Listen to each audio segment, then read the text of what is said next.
Saya baru 1 tahun menikah, saling menghina lagi di medsos. Kenapa? Karena mereka hanya bermodalkan cinta dan pekerjaan. Ada yang lamar anaknya, apa kerjanya? Ada yang lamar anaknya, kok suka dia? Tidak cukup itu modal. Maka dia harus punya modal ilmu pengetahuan dalam berumah tangga. Orang dulu tidak sarjana, orang dulu tidak doktor, tidak jenderal dalam berumah tangga, tapi anaknya bisa jadi jenderal, anaknya bisa jadi doktor, anaknya bisa jadi profesor. Berarti ada yang masalah dalam mendidik rumah tangga kita.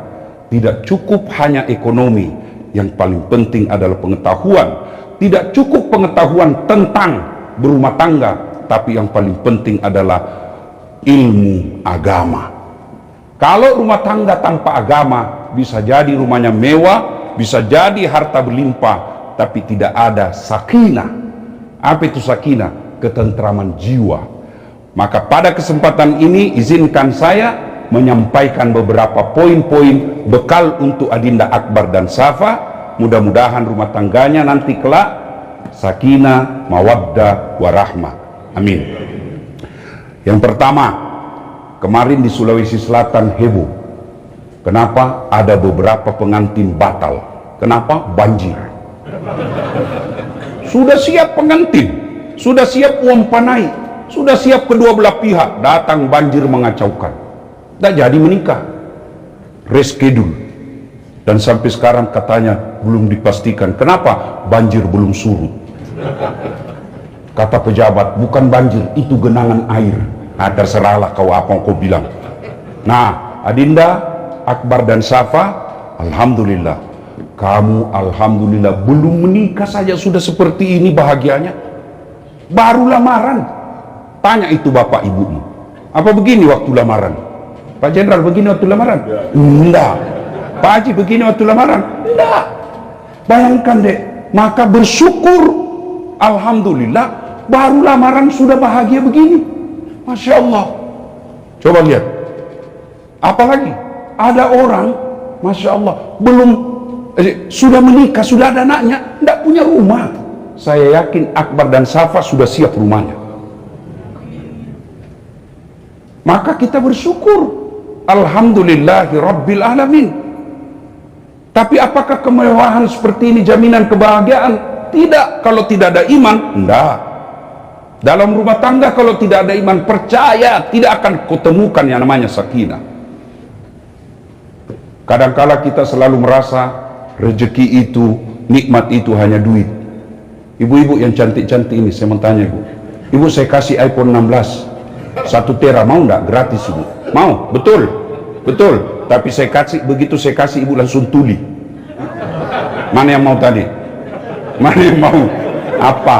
Berarti yang mahal bukan telinga, bukan handphone, bukan jaringan. Apa? Telinga. Hebatnya lagi di telinga ada sensornya, dia bisa bedakan mana istri, mana sekretaris. Iya toh? Masya Allah. Adinda Akbar, mau saya kasih handphone, kamera paling cantik, paling bagus, mau? Pasti mau, gratis. Tapi begitu saya kasih langsung buta, tidak ada gunanya. Berarti yang mahal bukan lensa, yang mahal bukan kamera. Apa yang mahal? Mata. Allah kasih kita gratis. Hebatnya lagi, dia punya sensor pembeda, dia bisa tahu mana istri, mana pembantu. Bayangkan kalau tidak bisa dibedakan, kenapa lain-lain rasanya ini malam? Iya toh, maka kita ucapkan alhamdulillah. Masya Allah Akbar. Coba lihat istrimu deh, Masya Allah. Malah saya kira ibu calon istri tadi. Benar bu, cantik pula, Masya Allah. Benar. Begitu saya dengar MC akan datang calon, oh bukan ini rupanya calon. Masya Allah. Dek Akbar, keluarga cantik kau dapat. Masya Allah. Kau lihat itu istrimu deh, mata lengkap, gigi asli, telinga lengkap. Masya Allah. Coba kalau disuruh bayar itu, nggak cukup duit. Coba lihat gigi, nggak tahu adakah dokter di sini. Katanya itu dokter gigi kalau dipasang yang paten, bukan yang dibuka-buka, yang paten paling murah katanya 23 juta. Coba Itu berapa giginya? Atas bawah 32. Jadi tidak ada artinya itu yang tadi kau bawa-bawa itu dibanding anaknya orang. Masya Allah. Ayo, maka bersyukur. Alhamdulillahi Rabbil. Baik, saya lihat tadi inilah yang disebut Al-Quran sawaj. Apa itu sawaj? Antara baut dan mur. Sawaj itu artinya pasangan. Coba, Masya Allah, Adinda Safa, kau lihat suamimu. Saya lihat tadi waktu baru ketik, saya kira artis India. Cakep juga, Masya Allah. Ya, bohong bapak kalau tidak mengatakan Akbar cakep. Tapi ketahuilah, cantik cakep bukan modal kebahagiaan dalam rumah tangga. Kenapa? Cantik cakep ada batasnya. Ya, coba tanya Prof. Sanso Ngandro, Hakim Agung yang ada di tempat ini, mana lebih cantik istri bapak waktu pengantin dengan sekarang? Bapak bohong kalau bilang cantik sekarang. Artinya apa? Cantik ada batasnya. Cantik ada batasnya. Iya, masih cantik sekarang, tapi tiba-tiba kena stroke tahun depan. Kira-kira masih cantik kalau sudah bengkok muka gini. Maka pertahankan kecantikan itu dengan iman. Tanpa iman semua akan sia-sia. Ya, pertama selalu ucapkan Alhamdulillahi Rabbil Alamin. Ibu-ibu dalam rumah tangga itu dia pejabat. Ada dalam Quran. Raja malah gelarnya. Rumahnya dilapisi dengan emas, sampai sekarang masih dikejar kekayaannya di Mesir. Punya pasukan, gagah berani, gagah cakep, tapi tidak punya iman. Allah hinakan dia. Siapa? Fir'aun laknatullah alaih. Sampai Allah hinakan Fir'aun dalam rumah tangganya, Allah hinakan, laknat Fir'aun, haram masuk surga. Itu dalam Quran. Satu manusia yang diharamkan masuk surga, Fir'aun. Kalau kita Pak masih 50-50. Ada harapan masuk surga, ada harapan masuk neraka. Fir'aun sudah diponis haram masuk surga. Apa cukup sampai di situ? Tidak. Allah laknat Fir'aun. Mana buktinya? Sampai sekarang tidak ada yang suka itu Fir'aun. Mana ada manusia? Bapak mau kasih nama anak Fir'aun? Ada Pak. Iya toh? Jangankan kasih nama, dituju aja Fir'aun kita marah. Padahal itu Fir'aun elektabilitasnya tertinggi di dunia. Asal dia punya agama pasti kenal itu Fir'aun. Tapi karena tidak punya iman dalam rumah tangganya, Allah laknat. Sebaliknya ada rumah tangga yang hina menurut ekonomi. Dia adalah budak, namanya Masyita. Tukang sisir Pak, hebatnya itu Fir'aun. Ada yang khusus ngantar handuknya, ada yang musuh sisir anaknya. Itulah Masyita. Tugasnya budak, beda pembantu Bu. Kalau pembantu digaji tiap bulan, kalau dia tidak senang bisa pindah. Tapi namanya budak hamba sahaya itu hak milik. Sama handphone, mau dibakar, mau dibanting, namanya hak milik. Itulah Masyita, budak. Tapi punya iman. Allah muliakan dia satu keluarga. Dibakar dia, direbus hidup-hidup dari anaknya, suaminya, sampai Masyita sendiri mempertahankan la ilaha illallah. Allah muliakan Masyita. Ketika Nabi Isra Mi'raj, ada bau harum, beliau cium. Ya Jibril, bau apa ini? Arwah para nabi? Bukan. Arwah para rasul? Bukan. Para malaikat? Bukan. Siapa dia Jibril? Dialah Masyita dan keluarganya. Cukup sampai di situ muliakan Allah? Tidak. Sampai sekarang berapa banyak perempuan pakai nama Masyita? Karena iman. Adindaku berdua, jaga iman baik-baik. Jaga iman. Kalau tidak ada iman dalam rumah tangga, mustahil kau bisa temukan kebahagiaan, sakinah, mawaddah, warahmah. Nah sekarang bagaimana cara melihara iman? Satu, sering dengar dakwah. Handphone dengan dakwah ibarat handphone dengan cas, iman dengan hati. Dakwah dengan hati, dakwah dengan iman ibarat handphone dengan cas. Ibu punya handphone? Punya handphone? Kalau ibu pakai terus handphonenya kenapa? Habis baterainya, lowbat. Kalau lowbat masih bisa dipakai? Enggak, meskipun HP-nya iPhone terbaru, pulsanya unlimited, kuotanya tak terbatas, tapi tidak ada baterainya. Bisa pakai? Bisa, pakai lempar. Iya toh? Itulah iman. Kalau tidak pernah dengar dakwah, mati imanmu. Ada, tapi tidak ada fungsinya. Itu yang bahasa Quran. Punya mata, tidak bisa melihat. Punya telinga, tidak bisa mendengar. punya hati tidak bisa merasa. Maka dindaku berdua, dengar dakwah. Kalau kau cinta lagu pop, kalau kau cinta lagu jazz, mestinya cintamu juga dengar dakwah seperti cintamu dengar lagu. Caranya Ustaz, kalau tidak sempat ikut pengajian, buka YouTube-nya Dasat Latih. Ada di situ nasihat pernikahan, nasihat buat suami, nasihat buat istri. Ada. Ya? Nah, iman. Yang kedua, adindaku berdua untuk menjaga iman ini dalam rumah tangga kelak, berteman dengan orang-orang soleh. Nabi mengilustrasikan, kalau kau bersahabat dengan penjual parfum, kalau kau tidak dapat parfumnya, kau dapat bau harumnya. Ya toh? Kalau kau berteman dengan pandai besi, kalau kau tidak dapat apinya, kau dapat bara panasnya. Maka adindaku berdua, mulai sekarang pilih-pilih teman. Boleh teman selebriti, boleh, tapi jangan semua selebriti, harus juga ada ulama kau temani. Boleh berteman pengusaha, boleh, tapi harus juga ada penghafal Quran kau temani. Kenapa? Kalau dia bisa menularkan kepada iman. Saya kasih contoh, adik-adik sekalian, ibu bapak, jangan saya muliakan. Tahu kulit kambing? Kalau dia menjadi pembungkus Quran, maka dia akan mulia. Kulit kambing yang hina dianggap najis. Kalau dia menjadi pembungkus Quran yang suci, maka setiap mau dibaca dicium dulu itu kulit kambing. Sudah itu disimpan di atas di ketinggian. Kenapa dia? Karena dia berteman dengan kitab suci. Sebaliknya kulit kambing ketemu drum, apa yang terjadi? Dipukul, pak. Kenapa? Salah milih teman. Maka adindaku Safa, boleh ku berteman dengan ibu-ibu hebring, ibu-ibu hedon, tapi itu jauh lebih besar risikonya daripada kebaikannya. Berapa banyak suami punya karir, suami punya masa depan yang baik, hancur seketika karena salah istrinya memilih teman. Ya. Kemudian yang ketiga, cara memelihara iman. Berkunjunglah ke tempat-tempat yang faedah. Boleh ke tempat-tempat mall, boleh, tapi jangan sampai tidak pernah kau injakkan ketikmu ke pengajian.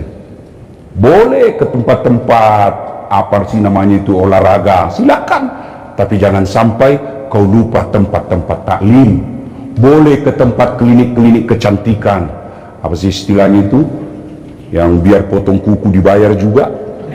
Kan? Justru saya kan di rumah Pak Jenderal, saya lewat di Makassar kan, saya tanya sopirku apa itu gambar-gambar, dia bilang itu Ustaz potong-potong kuku.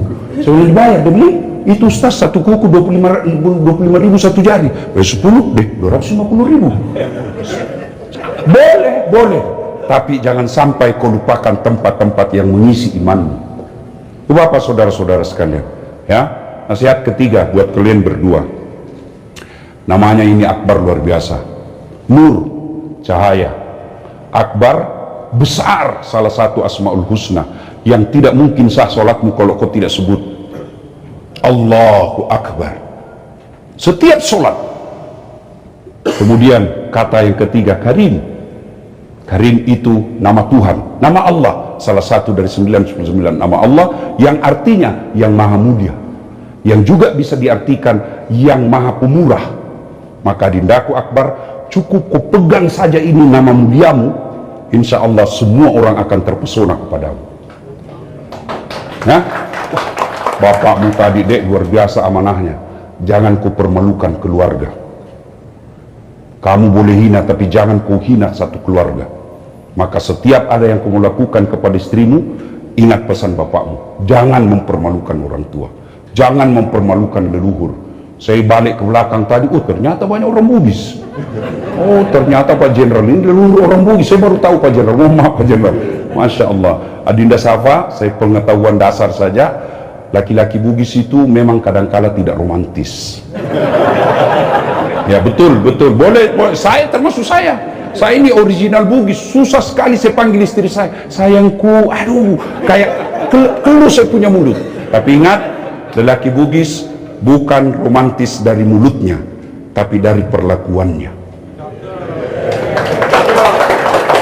Mau lihat, kau buktikan, carikan saya suami orang Bugis yang laki-lakinya dulu haji atau umroh, kalau dia bisa berumroh berdua atau haji berdua, tidak mungkin suaminya dulu, istrinya dulu dia kirim. Kenapa? Romantisnya laki Bugis. Tidak mungkin laki-laki Bugis pakai perhiasan sebelum istrinya lengkap perhiasannya. Itulah perlakuannya orang Bugis. Maka jangan heran kalau nanti suamimu tidak romantis mulutnya, tapi dia akan romantis dari melindungi suami istrinya, ya. Nah, ibu bapak saudara-saudara sekalian, Safa tidak mungkin bisa haji dan umroh kalau tidak menginjak Safa. Bukit Safa, Bukit Safa dan Marwah. Dari tadi saya bilang luar biasa penjodohan hari ini. Bagus nama suaminya, bagus pula nama istrinya. Adinda Safa itu istri yang terpuji, dan hebat sekali hari ini adalah hari ibu, tanggal 22 Desember. Maka jadilah ibu yang baik. Safa, kalau kau baca sejarah Bukit Safa itu adalah seorang ibu yang namanya Siti Hajar. Siti Hajar wanita yang luar biasa. Dibawa dari Palestina jalan kaki. Kata Allah, kau bawa istrimu. Kemana? Kata Ibrahim, pokoknya bawa saja. Kemana ya Allah? Jangan banyak tanya, bawa saja. Bawa bersama anaknya namanya Ismail, masih kecil, kira-kira seperti tadi itu. Luar biasa. Lalu sampai kata Ibrahim, Allah katakan, Ibrahim, kau simpan anakmu dan istrimu kau tinggalkan, simpan di situ bukit-bukit batu. Itulah yang sekarang menjadi Ka'bah. Itu Ka'bah sekarang. Lalu pada saat itu Ibrahim berkata kepada istrinya, Dindaku sayang, maafkan saya diperintah Allah untuk kembali. Bang, kau lihat ini, kita di tengah padang pasir ini bang, tidak ada manusia, tidak ada pohon. Masa kau tinggalkan saya dengan anakmu yang kecil ini? Tega nian kau bang. Apa kata Ibrahim alaihissalam? Dek, saya juga tidak mampu, tapi ini perintah Allah. Perintah Allah. Kata Siti Hajar, ini perintah Allah. Iya bang, iya dek, kalau begitu sami'na wa ata'na, saya dengar dan saya laksanakan. Laksanakan, jangan khawatir soal saya.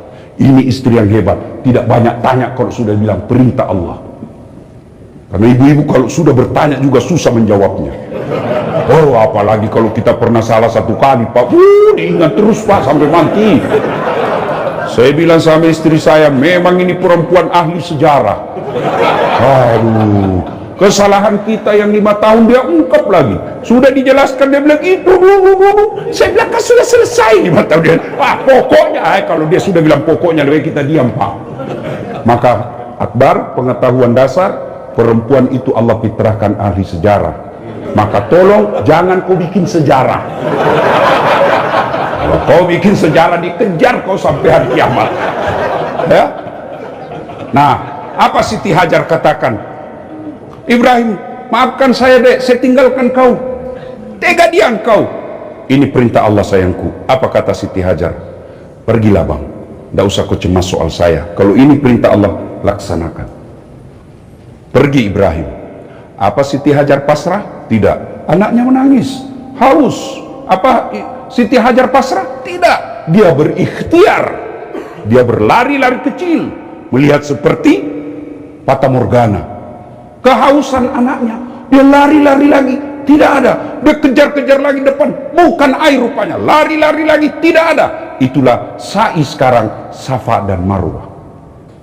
Pasrah Siti Hajar. Setelah berikhtiar, berusaha, dia berdoa. Lalu Allah sampaikan kepada Jibril, Jibril, hentakkan kakinya Ismail ke tanah. Dihentakkan kakinya, tak. Setelah dihentakkan, keluar campuran air. Itulah air Zam-Zam sekarang. Maka sejak itu beredarlah rumor, informasi di tengah situ, di padang pasir ada sumber mata air yang tidak pernah gersang. Maka bayangkan, di tengah padang pasir ada air yang tidak pernah kering. Datanglah seluruh manusia. Itulah Makkah sekarang. Maka dindaku berdua, dari segi nama kau orang luar biasa. Saya berdoa mudah-mudahan rumah tanggamu betul-betul diberkahi dan diridai oleh Allah Subhanahu wa Ta'ala. Pesan yang keempat, tidak mungkin kamu bisa pesta pernikahan mewah begini kalau bukan kedua orang tuamu. Percaya, maka tidak mungkin kau bisa bahagia kalau mendurhakai orang tua. Percaya itu. Tidak usah kau cari muka, sama pimpinanmu Akbar. Kalau kau besok-besok jadi pejabat tinggi, tidak usah cari muka sama manusia. Muliakan saja orang tuamu dua-duanya. Insya Allah Allah lapangkan segala hidupmu.